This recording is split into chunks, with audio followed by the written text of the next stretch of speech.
안녕하세요. 모든 게 다 끝났다고 생각되는 순간 정말 말도 안 되는 행동 하나가 사실은 가장 위대한 희망의 표현일 수 있다면 어떨까요? 자, 오늘은 바로 그 이야기, 절망의 한복판에서 미래를 사들인 한 예언자 예레미야의 정말 놀라운 이야기를 한번 들여다보려고 합니다.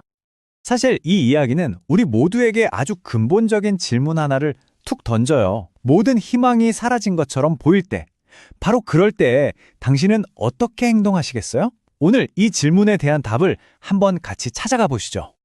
자, 먼저 이야기의 배경부터 한번 그려볼게요. 주인공은 예언자 예레미야인데요. 그가 처했던 상황이 정말 말 그대로 최악이었습니다. 한번 상상해 보세요. 지금은 기원전 587년, 거대한 바빌론 군대가 예루살렘 성벽을 완전히 에워쌌습니다. 도시 전체가 함락되기 일보 직전인 거죠. 정말 마지막 희망의 불씨마저 꺼져가던 바로 그 순간이었습니다. 그런데 바로 그때 예레미야는 희망을 외친 게 아니었어요.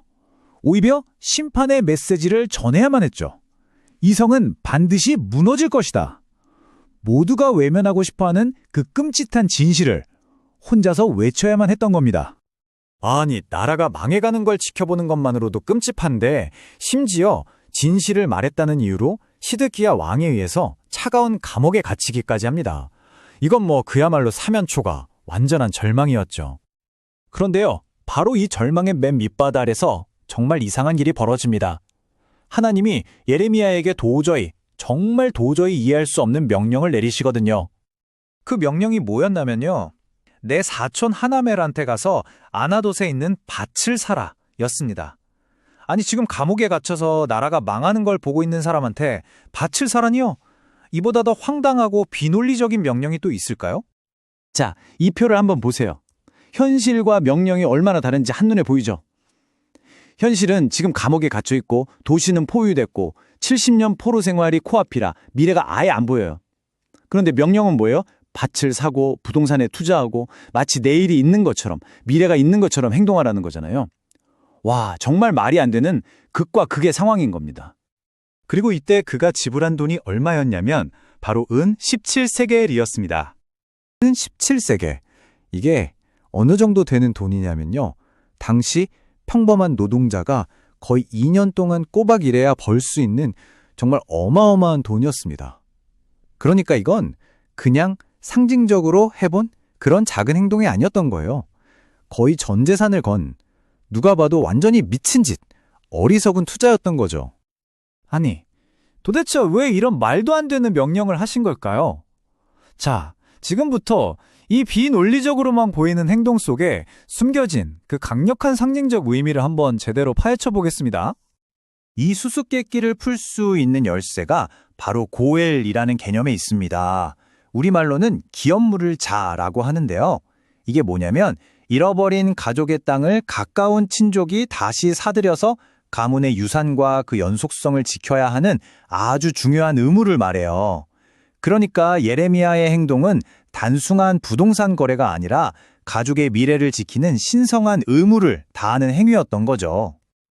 그리고 이 밭을 사는 모든 과정이요, 아주 공개적이고 또 꼼꼼하게 진행됐어요. 증인들 앞에서 증서에 서명을 하고 또 사본을 2개나 만들어서 하나는 열어두고 하나는 봉인해서 이 둘을 모두 토기 항아리에 넣어서 오랫동안 보존하라고 지시까지 합니다. 왜 이렇게 했을까요? 이건 절대 비밀리에 한 일이 아니라는 뜻이에요. 모두에게 보여주고 오랫동안 기억하게 하려는 아주 의도적인 희망의 공개 선언이었던 겁니다. 그리고 마침내 이 모든 이상한 행동의 이유가 딱 드러납니다. 그게 바로 이 말씀이에요. 사람이 이 땅에서 집과 밭과 포도원을 다시 사게 될 것이다. 이게 무슨 뜻이겠어요? 바로 눈앞의 파멸, 그 너머에 반드시 회복될 미래가 있다는 하나님의 구체적이고 확실한 약속이었던 겁니다. 자, 그렇다면 이 수천 년 전의 오래된 이야기가 오늘을 살아가는 우리에게는 대체 어떤 의미가 있을까요? 이게 특히 우리가 정말 힘든 상황 속에서 드리는 기도의 본질과 아주 깊숙이 연결이 되거든요. 예레미야가 밭을 산 이 행동이요, 기도가 무엇인지 4단계로 딱 보여주는 것 같아요. 첫째, 지금 내 상황이 얼마나 암담하고 꽉 막혔는지 그 현실을 있는 그대로 인정하는 거예요. 그리고 둘째, 그럼에도 불구하고 눈에는 아직 보이지 않는 그 회복의 약속을 믿는 거죠. 셋째, 그 믿음을 가지고 오늘 내가 할 수 있는 희망의 행동, 즉 믿음의 씨앗을 하나 심는 겁니다. 그리고 마지막 넷째, 그 씨앗의 결과가 당장 보이지 않더라도 결국 열매 맺을 것을 믿고 하나님께 온전히 맡기는 것. 이게 바로 밭을 사는 행위로서의 기도인 거죠. 맞습니다. 그러니까 정말 힘든 시기에 하는 기도는요. 이거 해주시면 저거 할게요 같은 즉각적인 결과를 위한 거래가 아닌 거예요. 그게 아니라 약속된 미래에 대한 투자인 거죠. 그리고 절망적인 현실에 맞서는 가장 강력한 저항이기도 하고요. 자, 이제 마지막 질문은 우리 각자에게로 향합니다. 지금 여러분의 삶이라는 밭이 아무리 메마르고 절망적으로 보일지라도 바로 오늘, 바로 그곳에 여러분이 심어야 할 믿음의 씨앗은 과연 무엇일까요?